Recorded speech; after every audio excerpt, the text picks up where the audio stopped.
नमस्कार, prime reporters डायरीमा यहाँलाई स्वागत छ। म Rita Asma. Prime times television HD मार्फत प्रसारण हुने यस कार्यक्रममा आज हामी विद्युत विस्तार, कृषि, पर्यटन, शिक्षा लगायत विकास निर्माणका गतिविधिलाई समेटेर तयार पारेको रिपोर्ट प्रस्तुत गर्नेछौँ। हो दर्शकवृन्द, काठमाडौँ शहर भन्ने बित्तिकै जो कोहीलाई लाग्न सक्छ सबै सेवा सुविधाले सम्पन्न शहर हो। तर समय अनुकूल संघीय राजधानी व्यवस्थित बन्न सकेको छैन। ती मध्येको एउटा कारण हो अव्यवस्थित बिजुलीका तारहरू। भारतीय निर्माण कम्पनी एईआई इन्डस्ट्रिजसँग रत्नपार्क र महाराजगञ्ज क्षेत्रको सम्पूर्ण विद्युत विस्तार लाइन भूमिगत गराउने गरी 2075 चैतमा ठेक्का सम्झौता भए पनि निर्माण कार्यले जति तीव्रता पाउनुपर्ने हो त्यति पाउन सकेको छैन। एक रिपोर्ट। भारतीय निर्माण कम्पनी एईआई इन्डस्ट्रिजसँग रत्नपार्क र महाराजगञ्ज क्षेत्रको सम्पूर्ण विद्युत वितरण लाइन भूमिगत गराउने गरी 2075 चैत्रमा ठेक्का सम्झौता भएको थियो। सम्झौता अनुसार दुई क्षेत्रमा 11 केबी प्रसारण लाइन करिब 400 किलोमिटर र 400 भोल्टेज क्षमताको 350 किलोमिटर तार भूमिगत गरिने भएको छ। एसियाली विकास बैंकको सहुलियतपूर्ण ऋणमा हुन लागेको यो कार्यका लागि करिब 83 करोड लाग्ने अनुमान छ। उसमा हुन्छ एरिया अनुसार मैले पाँच छवटा सेक्टरको चाहिँ फरक छ। उदाहरणको लागि यो चाहिँ रत्नपार्क क्षेत्रको भनेर रत्नपार्क बानेश्वर एरिया यसको चाहिँ लगभग अब अमेरिकी डलर चाहिँ 23 मिलियन प्लस चाहिँ नेपाली चाहिँ 83 करोड लगभग नेपाली प्लस गरेर यस्तो ठेक्का सम्झौता हो यो होइन। त्यसमा अलिकति चेन्जहरू पनि हुँदै गर्छ काम गर्ने क्रममा। यो एसियाली विकास बैंकको ऋण सहयोगमा कामहरू भइरहेछ। Thank you. नेपाल विद्युत प्राधिकरणले गत फागुनदेखि सुरु गरेको विद्युतीय तार भूमिगत गर्ने कार्यले तीव्रता पाउन सकेको छैन। काम सुरु गरेको करिब 1 महिनामै कोरोना भाइरस संक्रमणको जोखिमका कारण नेपाल र भारतमा लकडाउन भएपछि काम प्रभावित भएको हो। अहिले तार जमिनमुनि बिछ्याउने काम भइरहेको छ। तर निर्माण कार्यले जति तीव्रता पाउनुपर्ने हो त्यति तीव्रता पाउन सकेको छैन। अब तुरुन्तै यो काम सुरु हुने बित्तिकै फिल्डमा जब काम सुरु भयो, कन्ट्र्याक्ट त गत वर्षै भएको हो, फिल्डमा काम सुरु हुने बित्तिकै यो चाहिँ कोभिडको चाहिँ लकडाउन सुरु भयो। त्यसले चाहिँ हाम्रो काममा धेरै नै व्यवधान गर्यो। किनभने त्यसमा चाहिने जनशक्तिहरू पनि बाहिरबाट ल्याउनु पर्ने। जस्तै यसको कन्ट्र्याक्ट चाहिँ यो केईआई इन्डस्ट्रिज लिमिटेड भन्ने इन्डियन कम्पनी चाहिँ यसको ठेकदार कम्पनी, अनि उसका कामदारहरू आउनुपर्ने। त्यस्तै मेन मेसिन मेटेरियल भन्ने जुन हुन्छ कुनै पनि ठेक्कापट्टा काममा त्यसको मेटेरियलहरू सामानहरू पनि आयात गर्नुपर्ने। त्यसले गर्दाखेरि त्यो उसमा अलिकति डिले भयो। हालांकि अब त फेरि कामहरू भइरहेछ। जनघनत्व बढी भएको र घर तथा भौतिक संरचनाहरू जथाभावी निर्माण भएको काठमाडौँमा तारलाई भूमिगत बनाउने कार्य त्यति सहज भने छैन। तर प्राधिकरणले काम सुरु गरिसकेको छ। ढिलै भए पनि अस्त व्यस्त रहेका तार र तिनले निम्त्याउन सक्ने दुर्घटनाहरू न्यूनीकरण हुने अपेक्षा गर्न सकिन्छ। विद्युतले त्यो सबै डिटेल एनालाइसिस डिपिआरहरू गरेर गर्नुभएको छ अहिले कामहरू होइन। त्यो सम्भव भएर नै गरेको हो होइन। टेक्निकली फिजिबली छ होइन। अनि तपाईँको यो ओभरहेड तारहरूले गर्दाखेरि हाम्रो यस्तो सुन्दर सहर एकदमै कुरूप भइरहेछ। त्यसलाई एउटा सुन्दरता पनि दिन्छ। अनि तपाईँको इन्जिनियरिङ हिसाबले पनि त्यो सम्भव भएर अहिले विद्युत प्राधिकरणले जुन इनिसिएसन गर्नुभएको छ त्यो एकदमै राम्रो इनिसिएसन हो। प्राधिकरणले विद्युतका तार व्यवस्थित गरे पनि अन्य विभिन्न प्रयोजनका तारहरू व्यवस्थापनबारे भने कसैले पनि सोचेको छैन।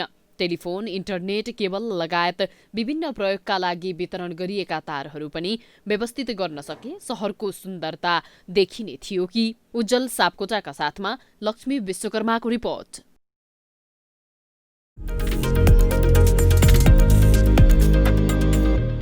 यता काठमाडौँ चोकमा रहेका होर्डिङ बोर्ड हटाउने र सहर सुन्दर बनाउने योजना पनि उस्तै छ। होर्डिङ बोर्ड हटाउन सर्वोच्च अदालतले दिएको आदेश समेत पालना हुन सकेको छैन। संवाददाता लक्ष्मी विश्वकर्माले तयार पार्नु भएको यो रिपोर्ट हेरौँ। जथाभावी राखिएका होर्डिङ बोर्ड सामग्री हटाउने सर्वोच्चको आदेश अलपत्र भएको छ।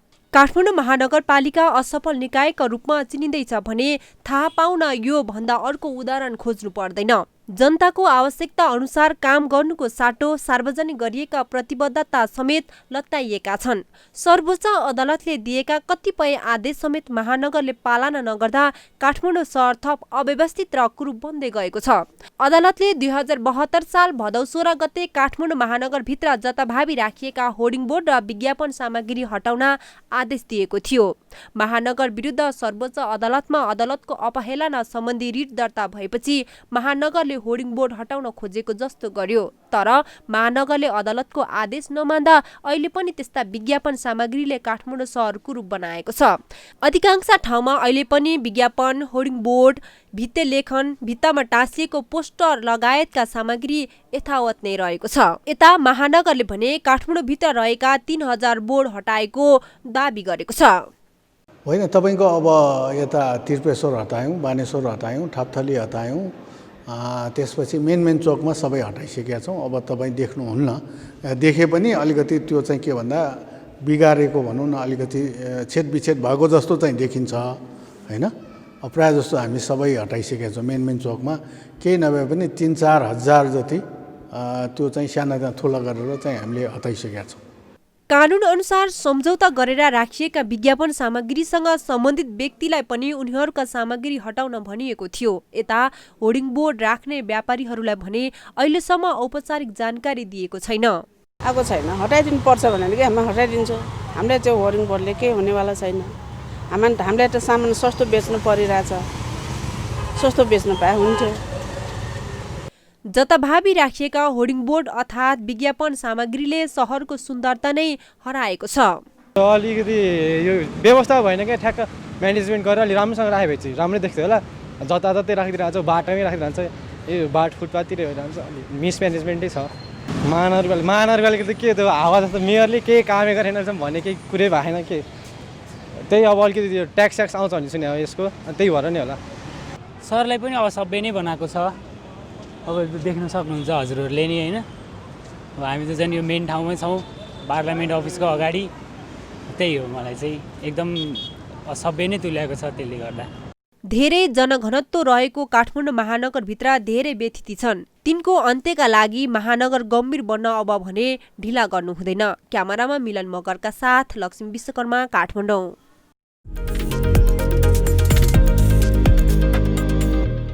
जथाभावी राखिएको होर्डिङ बोर्ड सामग्री हटाउने सर्वोच्चको आदेश अलपत्र भएको छ। होर्डिङ बोर्ड हटाउनुको सट्टा दैनिक बढिरहेको छ। जथाभावी राखिएको यस्ता होर्डिङ बोर्डले सहर कुरूप बन्दै गएको छ। यसको व्यवस्थापनमा सरकार निकायले उचित ध्यान दिनुपर्छ। अब सोलुखुम्बुको छात्रावासको प्रसङ्ग। मर्मत र संरक्षणको अभावमा सोलुखुम्बुमा रहेको एकमात्र दलित छात्रावास जीर्ण बन्दै गएको छ। सोलुखुम्बुका संवाददाता दिपेन्द्र पराजुलीले तयार पार्नुभएको यो रिपोर्ट हेरौँ। 2063 सालमा निर्माण भएको सोलुखुम्बुमा रहेको दलित छात्रावास भवन जीर्ण बन्दै गएको छ। मर्मत तथा संरक्षणमा व्यवस्थापन पक्षले चासो नदिँदा भवन जीर्ण भएर भत्कने खतरा बढेको छ।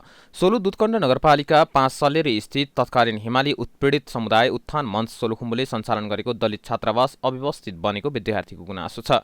व्यवस्थापन समितिले संरक्षणमा चासो नदिएका कारण भवन जीर्ण भएर भत्कँदै गएको र कोठाहरूमा घाँस जङ्गल पलाएको विद्यार्थीहरूको गुनासो छ। अब यहाँ अहिले हेर्दाखेरि अब हामी पनि अब कन्टिन्यू यहाँ बसिरहँदैन।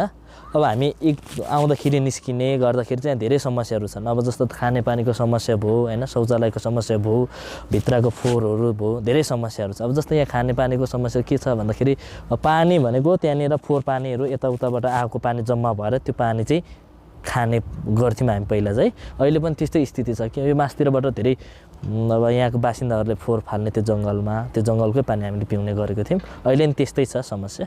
वर्षौंदेखिको समस्या समाधानका लागि व्यवस्थापन समितिलाई आग्रह गरेको भए पनि सुनवाई नभएको विद्यार्थीको दुखेसो छ। ग्रामीण क्षेत्रबाट सदरमुकाम अध्ययनका लागि पुगेका दलित समुदायका विद्यार्थीलाई आर्थिक भार कम गर्न छात्रावास सञ्चालन गरिएको थियो। सहजीकरणका लागि बनाइएको छात्रावासमा खानेपानी लगायत समस्याका कारण विद्यार्थी थप पीडामा परेका छन्। यहाँ अब मैले देखेको समस्या चाहिँ अलि पानीको समस्या, बिजुली त अहिले ठिकै छ सर। यस्तोमा अब हामीलाई बस्न अलि असहज जस्तो, पानी नहुँदा अब खाना पकाउन अलि समस्या, शौचालय नि अलि समस्या भन्नुपर्छ। 15वटा कोठा, शौचालय र भान्साकोठा रहेको छात्रावासमा हाल 1 दर्जन विद्यार्थी बस्दै आएका छन्। बजेट अभावका कारण छात्रावास भवन मर्मतका लागि समस्या भएको व्यवस्थापन समितिले जनाएको छ। 40 जना विद्यार्थी क्षमता रहेको छात्रावासको भवन मर्मतका लागि सोलु दुधकण्ड नगरपालिकालाई आग्रह गरेको व्यवस्थापन समितिले जनाएको छ। छात्रावास व्यवस्थापनमा सम्बन्धित निकायले ध्यान नदिँदा विद्यार्थीहरू महँगो रुपियाँ तिरेर अन्यत्र बस्न बाध्य भएका छन्। प्राइम टाइम्स टेलिभिजनका लागि सोलुखुम्बुबाट दिपेन्द्र पराजुलीको रिपोर्ट।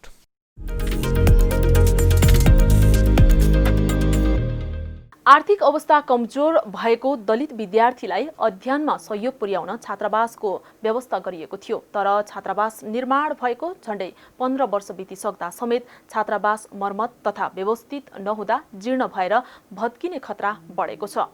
यसतर्फ सम्बन्धित निकायले ध्यान दिनै पर्छ। अब कार्यक्रममा छोटो व्यापारिक विश्रामको पालो। व्यापारिक विश्रामपछि स्वागत छ। अब गोर्खाको प्रसङ्ग। गोर्खाका कृषकहरूले सामूहिक रूपमा कृषि फार्म सञ्चालन गरी मनज्ञ आमदानी गर्दै आएका छन्। संवाददाता अश्विन दानीले तयार पार्नु भएको यो रिपोर्ट हेरौँ। गोरखाका विभिन्न गैर सरकारी सङ्घ संस्थामा आबद्ध व्यक्ति व्यवसाय मिलेर एकीकृत कृषि फर्म तथा अनुसन्धान केन्द्र सञ्चालन गरेका हुन्। स्थानीयहरूले 23 जनाको टोली गठन गरी 87 रोपनी क्षेत्रफल जमिनमा फर्म तथा अनुसन्धान केन्द्र सञ्चालन गरेका हुन्। गैर सरकारी संस्थाले कृषि क्षेत्रमा गरेको सहयोग र लगानीबाट किसानले फाइदा लिन नसकेको भन्दै फर्म सञ्चालनमा ल्याएको फर्म समितिले जनाएको छ। अहिलेसम्म हामीले कहीँबाट पनि अनुदान चाहिँ पाएका छैनौँ, लिएका छैनौँ। तथापि अनुदानको लागि हामी स्थानीय सरकार, प्रदेश सरकार, सङ्घीय सरकारसँग पनि समन्वय गर्ने र प्रक्रियामा जाने चाहिँ सोच बनाइरहेछौँ। तर अहिलेसम्म हामीले अनुदान लिएका छैनौँ। फर्ममा हाल बाख्रा, कुखुरा, बङ्गुर, माछा, मौरी पालन सहित तरकारी र घाँस खेती समेत गरिएको छ। कृषि फर्मलाई आधुनिक फर्मको रूपमा विकास गर्दै नमुना फर्म बनाउने सञ्चालक समितिले जनाएको छ। हिजो हामी एउटा जीविकोपार्जन थियौँ र अब हामी चाहिँ एउटा व्यवसाय बनेर एउटा नमुनाको रूपमा चाहिँ अब अगाडि बढ्ने र गाउँ गाउँमा जति पनि बाख्रा पाल्नेहरू हुनुहुन्छ, जीविकोपार्जन छ, अब व्यवसायतर्फ उहाँहरूलाई पनि उन्मुख गराउने सोचका साथ अहिले हामी चाहिँ यो कृषि फार्म सञ्चालन गरिरहेका छौँ।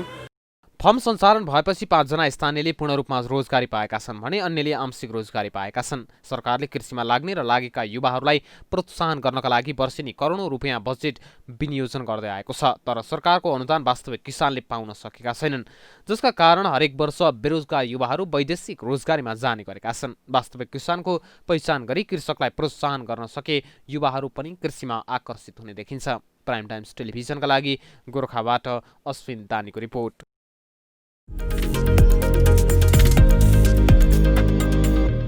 गोर्खा नगरपालिका 11 स्थित 13 किलोमा स्थानीयले 1 करोड 25 लाख रुपैयाँ लगानी गरी एकीकरण कृषि फर्म तथा अनुसन्धान केन्द्र सञ्चालन गरेका हुन्।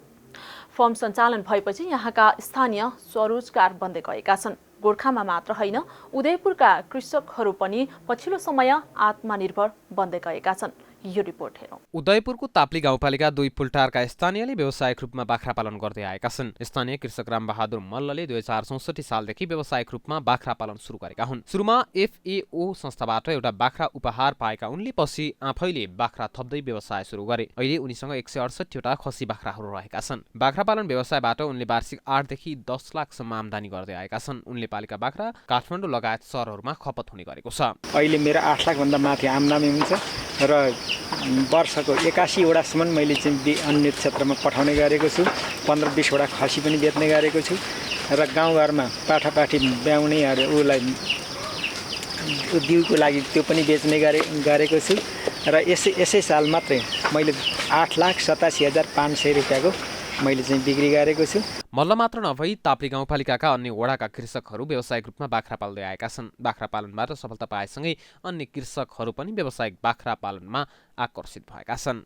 मुख्य रूपमा त आफ्नै भूमिमा होइन पसिना बगाएर श्रम गरेर जो साथीहरू विदेशमा हुनुहुन्छ उहाँहरूले विदेशमा खटेको श्रम चाहिँ यहाँ दिने हो भने बाहिर जानु पर्दैन, यहीँ चाहिँ उ गर्न सकिन्छ, आफ्नो जीविका चलाउन सकिन्छ।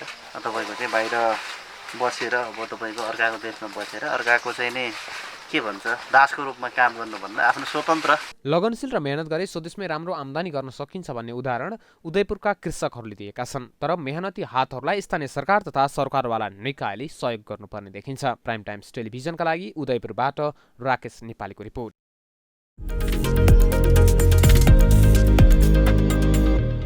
उदयपुरका कृषकहरू पछिल्लो समय बाख्रा पालनतर्फ आकर्षित भएका छन्। बाख्रा पालनबाट राम्रो आमदानी हुन थालेपछि कृषकहरूले बाख्रा पालनलाई प्राथमिकता दिएका हुन्। अब पर्यटन क्षेत्रको प्रसङ्ग। तेह्रथुमको लालीगुराँस नगरपालिकामा लिम्बू समुदायको इतिहास संस्कृति झल्किने चोतलुङ पार्क बनेपछि पर्यटकहरूको उपस्थिति बाक्लिँदै गएको छ। तेह्रथुमका संवाददाता विनोद भट्टराईले तयार पार्नु भएको यो रिपोर्ट हेरौँ। प्रकृति पूजकका रूपमा चिनिएका पूर्वी पहाडी भेगमा बसोबास गर्ने लिम्बू समुदायको ढुङ्गासँग छुट्टै सम्बन्ध रहिआएको छ। यो जातिमा जन्मदेखि मृत्यु पर्यन्त ढुङ्गाको भूमिका र प्रयोग रहने गरेको छ। जन्म, विवाह र मृत्यु जस्ता सामाजिक कार्यमा ढुङ्गाको प्रयोग अनिवार्य छ। त्यति मात्रै नभई कसैसँग झैझगडा भएर मिल्नुपर्दा, मितेरी साइनो गाँस्दा, सम्बन्ध जोड्दा र सम्बन्ध विच्छेद गर्नुपर्दा पनि प्रकृतिका रूपमा ढुङ्गा गाड्ने परम्परा छ। लिम्बू समुदायले जन्मेदेखि गर्ने हरेक काममा ढुङ्गालाई साक्षी राख्ने गरेका छन्। लिम्बूको आदिमकालदेखि चलिआएको यो सभ्यतालाई पुनः जागृत गराउन तेह्रथुमको लालीगुराँस नगरपालिकाले ढुङ्गाको पार्क अथवा चोलुङ सिद्धि प्राप्ति पार्क निर्माण गरेको छ। सांस्कृतिक पर्यटन प्रवर्धन गर्ने समेत उद्देश्य बोकेको यो पार्क पर्यटकको विशेष गन्तव्य बन्न थालेको छ। लिम्बू समुदायको मौलिकतासँग जोडेर ढुङ्गा मात्रै प्रयोग गरेर बनाइएको यो पार्कमा घुम्न तथा हेर्नका लागि दैनिक सयौं आन्तरिक तथा बाह्य पर्यटक आउने गरेका छन्। स्पेसली यो चोलुङ पार्कमा म आउँदाखेरि चाहिँ एकदमै आनन्दमय महसुस गरेको छु। यहाँको वातावरणदेखि लिएर यहाँको प्राकृतिक बनावट बनिएको छ हैन, बनाइएको छ, जसमा चाहिँ यो प्राकृतिक सुन्दरतालाई मध्यनजर गर्दै यहाँ थोरै पनि तपाईँको प्राकृतिक सुन्दरतालाई असर नपर्ने गरिकन बनाएको छ। यो एकदमै राम्रो लाग्यो मलाई। करिब 50 रोपनी क्षेत्रफलमा निर्माण गरिएको पार्कको पूर्वपट्टिको भागमा लिम्बू जातिको युमा संग्रहालय समेत बनाइएको छ। आदिमकालदेखि आफ्नै भाषा, लिपि, धर्म, संस्कार, संस्कृति, रीतिरिवाज रहेको लिम्बू जातिमा ढुङ्गाको छुट्टै महत्त्व रहेकोले यसको संरक्षणका लागि पार्क निर्माण गरिएको हो। पर्यटकको हिसाबमा यो चोलुङ पार्कमा चाहिँ प्रत्येक दिन हैन, पहिला त अब धेरै नै आउँथ्यो, अहिले कोरोनाको कारणले गर्दा बाह्य पर्यटक चाहिँ कोरोनाको कारणले गर्दा अलिकति कम हो। तर आन्तरिक पर्यटक चाहिँ दिनमा नभएको पनि 150 देखि 400-500 हैन हजारौंको भिड हुन्छ। किनभने अहिले त शुक्रबार शनिबार त पिकनिकको हैन, तपाईँले पिकनिक खाने नै मान्छे विराटनगरदेखि चिसो हावाको चुस्की लिनलाई हैन यहाँ एकदमै धेरै आउँछन्। 1000-1200 3-4 तारिकले बसहरू आउँछ। जस राम्रो बाह्य पर्यटकहरू चाहिँ धेरैभन्दा धेरै आउने गर्दछ। रैथाने वास्तुशैलीमा निर्मित पार्कको मुख्य भवन वरिपरि लिम्बू मुन्दुममा वर्णित सिङचाङ्गो, यामचाङ्गो, धसिङ्रे, फुन्छिङ्र, पयु, पाङ्ब, मजिटो, माङयाम्बुङ, फच्याङ, तेतलासे, केरा, लिसिङफा, मालबास लगायतका वनस्पतिहरू रोपिएका छन्। पार्कको पूर्वपट्टि चोतलुङ बरक सिद्ध पोखरी बनाइएको छ। तेह्रथुमबाट विनोद भट्टराईको रिपोर्ट।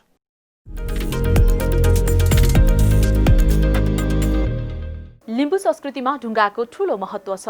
पार्कमा लिम्बू संस्कृतिसँग जोडिएको ढुङ्गाको महत्त्वलाई देखाइएको छ। सांस्कृतिक पर्यटन प्रवर्धन गर्ने समेत उद्देश्य बोकेको यो पार्क पर्यटकको विशेष गन्तव्य बन्न थालिसकेको छ।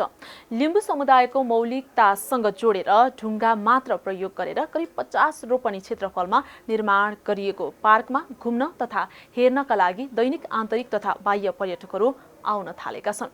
यो प्रसङ्गसँगै अब भने कार्यक्रमको अन्त्यमा आइसकेका छौँ। यतिन्जेलसम्म कार्यक्रम हेरिदिनुभयो धन्यवाद। अर्को हप्ता यस्तै विषयवस्तुको साथमा उपस्थित हुने नै छौँ। तबसम्मको लागि म लगायत सम्पूर्ण टिमलाई बिदा दिनुहोस्। प्राइम टाइम्स टेलिभिजन हेर्दै गर्नुहोस्। नमस्ते।